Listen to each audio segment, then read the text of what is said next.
Welcome to Locked On Warriors. On today's episode, I'll be joined by Jonathan Tjarks from The Ringer to talk about how the Warriors could go about developing their young players while also chasing a championship. It's all coming up next.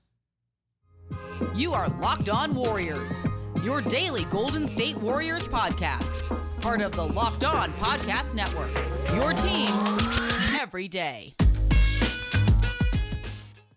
All right, it is a Thursday edition of Locked On Warriors, the only podcast bringing you the latest on the Warriors every day, Monday through Friday. I'm Wes Goldberg. However you may be listening, YouTube, Odyssey, or on your favorite podcast app, thank you for making Locked On Warriors your first listen every day. I am here now with The Ringer's Jonathan Tjarks, who recently wrote an interesting article about how the Warriors are trying to balance developing a trio of lottery picks over the last couple of years with winning at a championship level. The headline of that story is The Rookie Curve. Can the Warriors develop and win? Highly encourage Warriors fans to go check that out. But let's go back first, John, to the offseason. What did you think the Warriors were going to do? What did you think that they should do versus what they actually did? I kind of figured they would add a bunch of veterans. Obviously, there's not a lot of cap space or anything, so they'd be shopping around, trying to grab bargains best they could. That made sense. And I'm not surprised they drafted Kuminga, but I kind of feel like that was the wrong move given where they are. Yeah. I remember you and I texting before the draft, and you were a big Wagner guy. Yeah. Oh, yeah. I mean, I just feel like Wagner to me, and I kind of get into it in this piece, I just feel like you have to draft guys to fit Steve Kerr's system. Because if they don't fit his system, it's just, especially given the constraints of you have this team is trying to win, I just feel like eventually it just doesn't work. If these rookies don't fit Curry's system, then you can't play them. And if you can't play them, then what's the point? Like, they're not going to develop on the bench. They have to get minutes. But if they're getting minutes and they can't fit the team's getting hurt. And I think you saw last year, like, I don't think the Warriors make the playoffs if Wiseman stays healthy. I mean, I don't think that's a crazy thing to say at all, given the splits.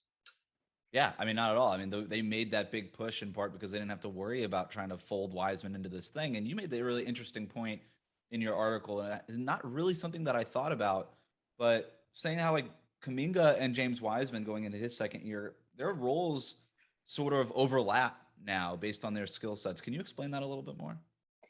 Yeah, basically, if you have Kuminga and he's not a great shooter at this stage in his career, so he really has a hard time playing off the ball. It's like, how do I best maximize this guy? Well, if he can't play off the ball, but he's probably not advanced enough as a playmaker to play on the ball, well, what's left is using him as a role man, letting him use his athletic ability to get to the basket, right? Like 4-on-3 plays, catching lobs at the rim, having a lot of energy, using his physical tools. I mean, he's as big as any of the small ball fives they have. So to me, that would be the quickest path for him to get on the floor is at that role man position, though Golden State doesn't use that a ton in their offense. But obviously, that spot's already filled by Wiseman. I kept kind of talking about Jonathan Kuminga, and Warriors fans hate to hear this, and they let me know about it. But just like bigger Eric Paschall is kind of the role that I see him playing, where maybe you throw him at the 4 in weird lineups. Maybe you just play him as a sort of a quote unquote small ball 5, but just like Paschall, you don't rely on him for outside shooting.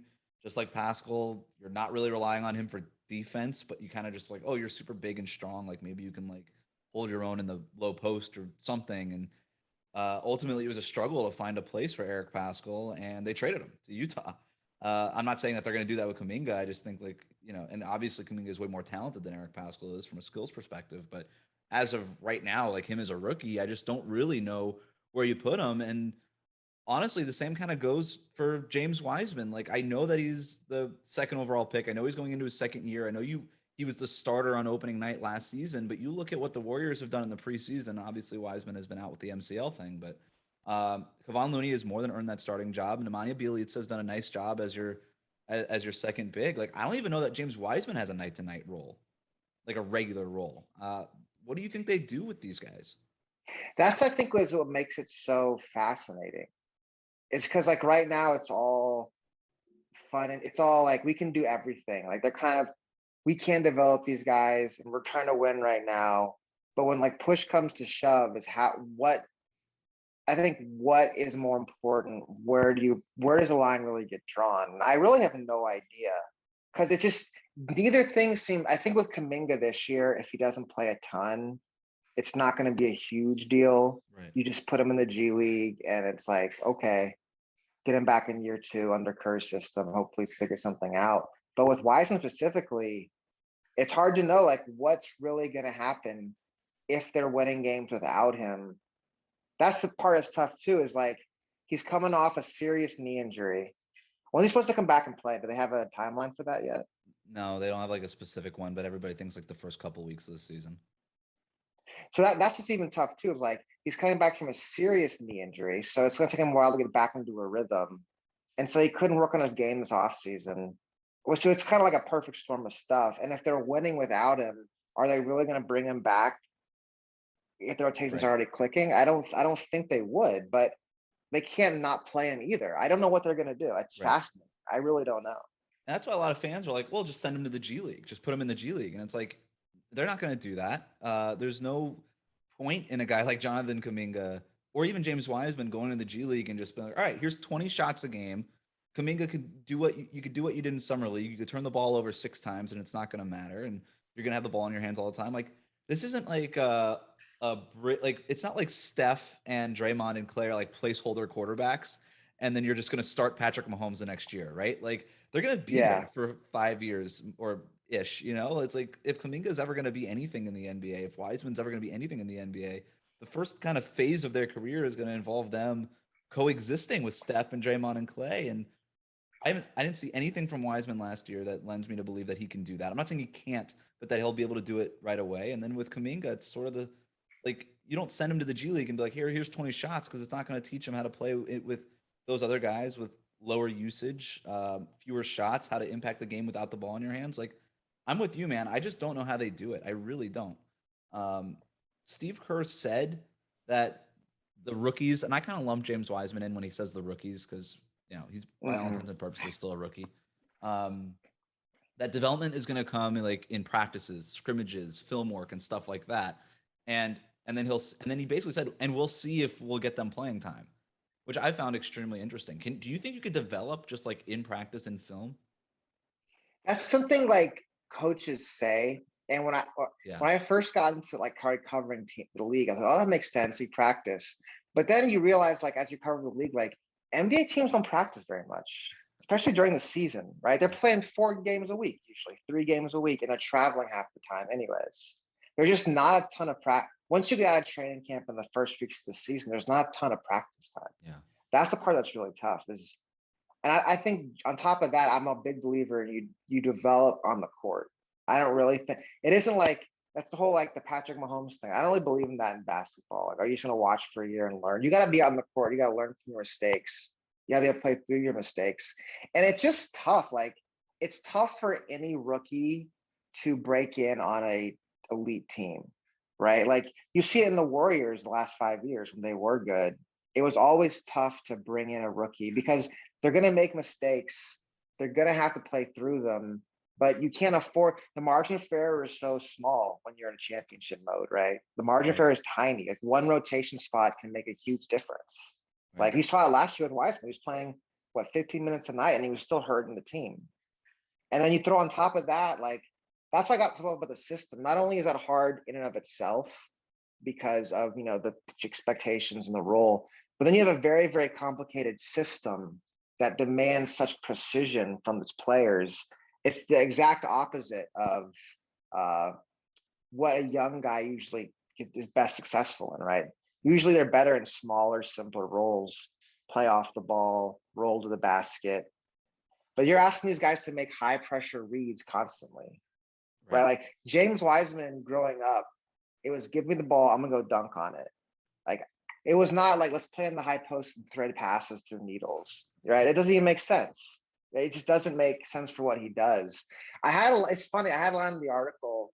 I was like, it'd be like drafting 4-3 guys for a 3-4 defense. And then I realized nobody in the NFL plays those defenses anymore. So I don't even know the NFL equivalent. Everyone's always a nickel and dime, I guess, now, right? Right. All right, NBA fans, let's talk about Prize Picks. Prize Picks is daily fantasy made easy. I love this, and I know you will too. Prize Picks has the best NBA DFS prop game on the market, offering more NBA props than any other DFS prop operator. You can pick 2 to 5 players and an over-under on their projections, and you can win up to 10x on any entry. It's just you versus the projected numbers. Another thing you could do is Prize Picks allows mixed sports entries. So, for example, you could take the over on LeBron combined points with the under on Patrick Mahomes in the same entry. Entries could be made in 60 seconds or less. It's very easy. It's so simple. Prize Picks is safe and offers fast withdrawals. You can use the award-winning app on both the App Store and Google Play. And when you make your deposit, make sure you use the promo code NBA to receive a 100% instant deposit match of up to $100. Again, that's with the promo code NBA. No, you're absolutely right. And it's just weird. That to me is the disconnect, right? Is they drafted James Wiseman knowing that he couldn't pass. I mean, he showed no signs at Memphis of being like, hey, I'm like a passing big man. Like, no signs of that at all. And that was the knock on him, right? Like, that wasn't like a secret. Yeah. And then they drafted him anyway, and they tried to force him into playmaking and reading defenses and all this stuff. And for Wiseman to succeed in the NBA, he's going to have to be a rim rolling big first and foremost. And Kuminga, like I look, I think he's got all the talent in the world. I think that there's like body control stuff that is really impressive that you just can't teach and has all the makings. I mean, you wrote it in your articles, like a blue chip player, right? Like is the makings of an apex type of wing, which is what all NBA teams want to build around these days. But I don't know how you marry what it is that the Warriors have done and like to do and prefer to do under Steve Kerr with what Wiseman and Kuminga do. And there's such heavy investments in those guys, and specifically by this ownership group and Joe Lacob specifically basically saying like, this is the bridge to the future. Like Bob Myers, Steve Kerr, like I'm not saying that their jobs are in jeopardy, but like they're kind of going to be measured, at least by Joe Lacob, on how they develop these guys, because that's what Joe Lacob cares about, is selling tickets 10 years from now. I think that's what he cares about more than anything. It's strange. It definitely feels like they're trying to have their cake and eat it too. 100%. Right? It's like, we want to do this and this, but then it's like, well, you can't do both at the same time. And then it's like, well, no, you want to do this and this. Right. And it's like this constant conflict. And it is tough, right? Because like, especially with Kuminga, okay, he's the highest upside guy on the board, sure. But you're not drafting in a vacuum. You have to draft him for a role. You have to build a system that's going to make use of his skills. And I feel like that's where NBA teams get in trouble a lot. I feel like the number one reason beyond like poor evaluations and injuries is why guys bust out when they get drafted is they're being asked to be something they're not, right? Like it's hard enough to get into the NBA and just do what you do. Like that's hard enough to change to high transition from college and high school to the NBA. So it's not only learning that transition and you're being asked to change who you are as a player at the same time. Yeah. That's very, very, very difficult. And I think that's where you get into trouble more often than not. And it just seems like you can't have both ways.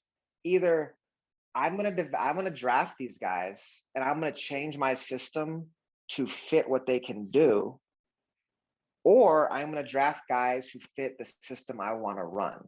Right. It doesn't feel like you can. I think that to me is what it ultimately comes down to, is how I don't see how you can do both at the same time. It's really well said. I was saying lead up to the draft, like I have nothing against Jonathan Kuminga. I think he could be a really good player in the NBA, but I don't think he'll become that player in Golden State because there's just no avenue for him to be that. And if you want to draft Jonathan Kuminga, if you want to draft James Wiseman because they're raw talent, great. If you think they have superstar potential, awesome.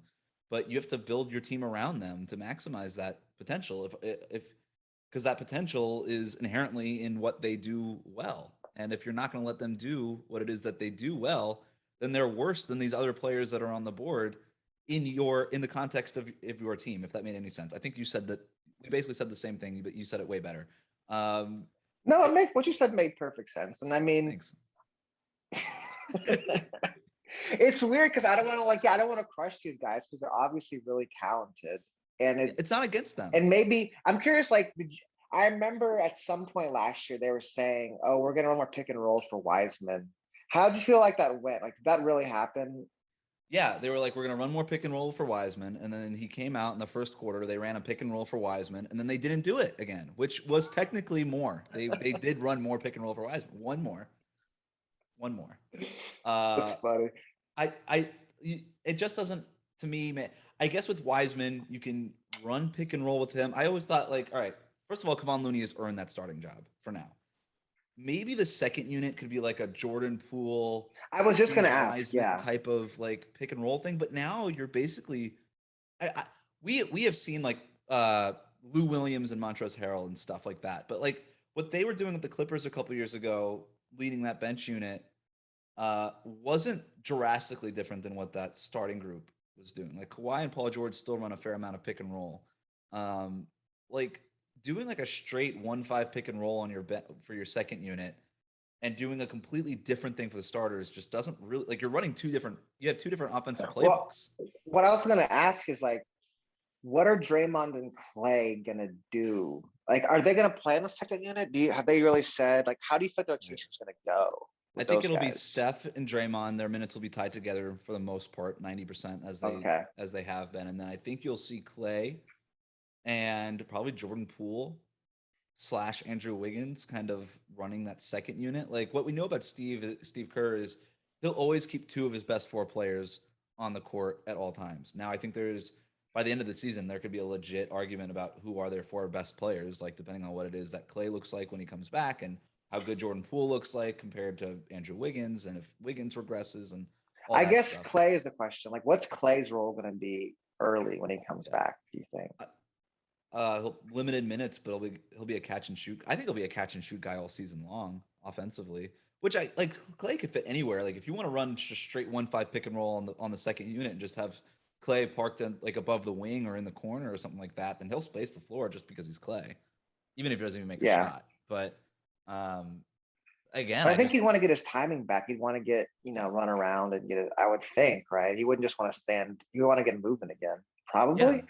No, of course. And he's going to play with the starters as much as possible. Like they're going to do that. Okay. So that would make sense then if they like tie Clay, Draymond, and Steph together. Yeah. Then maybe if all three of those guys were the starting unit, and then maybe you have Wiseman, Poole, Wiggins as your bench. Yeah. But then I think that's probably your bench, maybe, but I still think the way that Bielitsa's played, as long as he stays healthy, like he's better than Wiseman is right now. And the Warriors haven't been to the playoffs in 2 years. Like you don't get to just, like you said, you're trying to have your cake and eat it too, but you don't really have that luxury. It's not like you're Utah and you've been the number one seed in the West like the last 3 or 4 years, whatever it is, and you're a regular season juggernaut. Like true, the Warriors could take any minutes of any game for granted and just be like, yeah, let's try this weird thing with Wiseman when Bielitsa is the superior player right now. So yeah, who's the second unit right now to start the season? It's Otto Porter, Bielitsa, and they're trying to figure out this 15th spot between Avery Bradley and Gary Payton. But those are really those are the two guys, and then you kind of keep Jordan Poole in the game for a little bit. One of these other guys, Andrew Wiggins. I guess Damian Lee. Damian Lee could be a part of it. The ninth guy. Yeah, Damian Lee will be a part of it. I feel like I'm missing somebody, and somebody will let me know in the comments. But whatever. That's really it. Like like I said, that's why I say there's not really and Bielitsa has been really good for them. Like he's a good playmaker, he's a good shooter, he's a floor spacer. Like I mean, he fits the system for sure. Perfectly. And that's the thing with those vets that they got, like Otto Porter, Bielitsa, they fit the system. Wiseman, Kuminga don't fit the system. Moses Moody does, but he's still like a rookie. We'll see how much playing time he gets, but his game translates more than those other two guys does. I don't know. I guess to be fair, like the odds are these vets are gonna get hurt at some point, right? Like Looney and these vets are not gonna play 82 games. Right. And so then what do you do with these guys? That was one of the things I wanted to ask you. Like it's okay, let's say Otto Porter gets hurt because he will. Let's say Bielitsa gets hurt because he will. And Kevon Looney gets hurt because he will. Do you shoehorn Wiseman into that role and be like, okay, now keep doing stuff that's out of your comfort zone that you're not good at? Or do you because you don't flip the team around, the system around him, because you have superstars. Same thing like ditto with Kuminga. Like if Wiggins gets hurt or if Porter gets hurt and you need a wing, I guess you could throw Moses Moody in there, but if you have to rely on Kuminga, would, like right? what do? You don't ask them to play. They probably would put Probably would put Yeah, Moody in ahead of him, I would think, right? I think so. How is this in the preseason, Moody? Solid. And then in the last game, he got like early minutes against the Lakers, and he went like 0 for 7, and then 0 for 3 from 3-point range, and played lousy defense. I mean, that figures. I mean, he was also He's got playing to make against his like LeBron threes, and right? Anthony Davis. So. Yeah, I mean, he just got to make his threes and move the ball. Make his Basically, is threes, his move the role. ball, try hard on defense. By the way, are you wearing a San Francisco 49ers hat? No, it's the Cowboys. Oh, it looks like a gold logo. Yeah, it's kind of like a goofy hat logo thing, but it's. I'm from Dallas. Dallas. That's what I thought. No, definitely not. No, you're Team Michael Irvin. Who's your favorite Dallas Cowboy of all time? Ooh, that's a good question. Tony Romo. I mean, we had some great years. He was really fun to watch. I was always a Romo guy. I always felt he got too much grief, personally. As soon as he dropped the extra point thingy, it was downhill from him. I just remember I remember watching the game when the game ended, and I was just like really shocked. It was more like, that just happened. I can't believe that just happened. That was really shocking. It's never nobody. I think Cowboys fans would actually say the next year. It was the 13-3 year. Patrick Creighton drops a pass, but that's another story. That's another story. We don't have to talk football. I'm a long-suffering Miami Dolphins fan. At least you've been to the playoffs. Today's episode is brought to you by Theragun. Don't let the stress of daily life weigh on your body. Whether you're an elite athlete or somebody like me just trying to make it through the day tension-free, Theragun can help. Theragun is the handheld percussive therapy device that releases your deepest muscle tension using a scientifically calibrated combo of depth, speed, and power. And it's as quick and as quiet as an electric toothbrush. The Gen 4 Theragun doesn't just feel good, it gets to the source of the pain by releasing tension using Theragun's signature percussive therapy, which goes 60% deeper than vibration alone. Whether you want to treat your muscle tension from working out or an injury or just the stresses of everyday life, there's no substitute for the Theragun Gen 4. The OLED screen and design will make you feel like you're holding something from the future. Just go to their site and check it out, and the Theragun app learns from your behaviors and suggests guided routines for you. Theragun is trusted by 250 professional sports teams like Real Madrid and elite athletes like Paul George, DeAndre Hopkins, Maria Sharapova, hundreds of thousands of customers, and me. Try Theragun for 30 days, starting at only $199. Go to therabody.com/lockedon right now and get your Gen 4 Theragun today. That's therabody.com/lockedon. Therabody.com/lockedon. Support for today's show comes from Built Bar. Did you know that Built Bar has a ton of delicious flavors? There's something for everybody. They have coconut, cherry barcia, raspberry, mint brownie, double chocolate, salted caramel, strawberry, orange, cookies and cream, and German chocolate. I'm telling you, I always keep a few boxes of these in my refrigerator. I like to get them chilled a little bit. I love the texture. I love the taste with all of that. And it's a perfect snack for me throughout the day, after a workout, when I'm on the go. I definitely think you should check them out. Not only are the Built Bar flavors the best tasting, but Built Bars are healthy too. Check out these macros. 17 to 18 grams of protein, calories ranging from 130 to 180, only 4 to 5 grams of sugar, and only 4 to 5 grams of net carbs. Amazing flavors, all tasty, all healthy. So go to Built.com and use the promo code LOCKED15, and you're going to get 15% off on your next order. Again, use that promo code LOCKED15 for 15% off at Built.com. All right. You said in your article, you ended your article this way. I'm gonna read what you wrote. Sure. So trying to do two things at once usually means you end up doing neither well. That there's no way for Golden State to run an offense that maximizes its older stars and develops its younger players. The Warriors will have to pick one or the other. So we've basically been talking about that this entire time. But when you say have to pick one or the other, look, they're not going to trade Steph and Draymond. Like, that's not happening. So is this already kind of like DOA, like this experiment, do you think, if they don't say, you know what, we need to pick our development early on, which we know they're not going to do? Well, I mean, it's tough because I never thought it would work. So nothing's really happened. It's basically all stuff I've already thought. You know what I mean? Like, nothing has happened since, I guess Wiseman's rookie year was pretty bad, but really nothing has happened that you would say, it's more your priors, right? If you thought it could work, then you would still believe it could work because not much has really happened yet. But I didn't think it would work, so I'm gonna still think it's not gonna work. Nothing much happened yet, right? So I mean, obviously, it remains to be seen. I mean, you can't say it's not gonna work as a fact because they have to actually let it play out. I just don't personally believe it will work. And I'm just saying that I kind of thought that from the beginning, and nothing's really changed yet either way, obviously, to make you decide. I wonder what the cost of that would be if it didn't work, right? I mean, obviously you waste a 7, a 14, and a number 2. And you're probably bad 10 years from now. I mean, who knows? That's the thing that's so bizarre to me. He's talking about Lacob wants to win 10 years. 10 years? Like, think about 10 years ago in the NBA. It was 2011. Yeah. Who plans for 10 years? It doesn't even make sense. No. How much has the NBA changed in the last 10 years? And How many guys 10 years ago are still on the same team? Like 5 players, probably? Yeah, and I just don't like. It's like Nick Collison, Udonis Haslem. Like those are the only guys. Like it's Steph, I guess, is near 10 Yeah. years now. That's probably is he the longest tenured player on one team besides Haslem at this point? Probably, right? Yeah. I would think so. Yeah.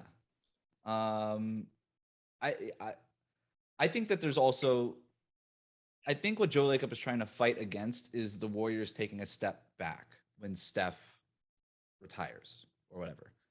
I just think you're going to be bad no matter what. Like, that's just how the NBA works. Like, when you lose a superstar, I don't care who you drafted in the lottery. When you lose a superstar, the Warriors had Steph and Draymond, and they still took a step back when Kevin Durant left. Like, when you lose a superstar, you just take a really major step back. The way that teams are built around single players and all that stuff, like, it just takes a while to bounce back. I feel like it's just being a little too ideological, a little too like, I just don't think it's gonna work. So I'm more with you. I guess we can end the show on a positive note, or at least try. Give me a reason why it will work. The reason why it will work. I think you have to think, okay, these young guys, they're learning the system. They're going to start in on a really, really small role. And like, they can build good habits early on because they're not being depended on. So, okay, if they're not making right defensive rotations, we'll pull them and it'll be okay. If we have Steph and Draymond and Clay, we don't necessarily have to have a top 2-3 seed to make a run in the playoffs. So it isn't like we can be the 5, 6, 7 seed and think we have a chance in the playoffs. So if we like take 5% back without these young guys, it'll be okay. They'll slowly grow into bigger roles. Year 3, year 4, they'll really hit their own. They'll have learned how to play in Kerr's system. And then theoretically, because these guys they're already so physically talented, the biggest thing they were missing was feel for the game for both of them. So if they do learn that on top of their physical tools, then maybe year 4, year 5, year 6, they're really coming into their own. It's just like that initial period, that initial launch point. That's the toughest thing. You get over that. If you can just get these guys into small roles where they're not killing your team and you're like, okay, just playing even with them. If you can just figure out a way to do that, then everything else can start rolling downhill. But the hardest part is the first part, I think. So if in 6 months, if Wiseman's playing 15 minutes a night and doing okay at it, and in year 2, Kuminga's doing the same thing, you're feeling pretty good. It's just that get over that initial hurdle, I think. Then it becomes a lot easier once you get past that. Well, they can do it or not, we'll see. I love it. We'll end it there. Jonathan Tjarks, one of my favorite NBA writers. If people aren't reading you already at The Ringer, they should be. I just love the way that you think about the game. I love the way that you're always kind of looking forward as to what's next, like you did with this piece and a lot of your pieces too. You have a really good feel for the game. Thanks, I appreciate that. Who's your league pass team this year? Ooh, that's a good question. I was going to say the Hornets. They lost by 70 points last night. So hopefully that doesn't mean bad things for their season. But I'm very, very intrigued. I mean, I think they were my league pass team last year. They were so much fun to watch. I think all the young guys will get better. LaMelo in year 2. I'm excited to see Oubre. I think Oubre is an example of a guy who didn't fit into Steve Kerr's system, right? But I believe is a good NBA player other places. So I think I'm excited for them. Hopefully that game last night is not an indication of what's ahead for them. Borrego might be the most underrated coach in the league. I don't even think it might be. I think he just is at this point. Well, he was playing with house money his first. We'll see how it is now, though. Now there's actually pressure on him, so we'll see how it goes. That's a good point. All right, that'll do it for us today. Remember to subscribe to new episodes of Locked On Warriors on YouTube or wherever you listen to podcasts. Comment, leave a 5-star rating. Also, if you leave a 5-star review and a question in it, that is the only way to guarantee that your question is answered in this week's mailbag. So definitely go do that. Oh, nice. That's a good way to get your 5-star reviews. That's smart. I like you would that. think, but still people comment like just 3 stars, like Wes sucks. And I'm like, you're not doing this right. So, and they still ask the question. That's great. Right. Wes sucks. But what do you think about Jordan Poole's ceiling? And I'd be like, that's not good. All right. So don't do that, people. Reach me at WC Goldberg. Again, Jonathan Tjarks over at The Ringer doing great work over there. Man, this is good fun. Well, thanks for having me on, man. I appreciate it.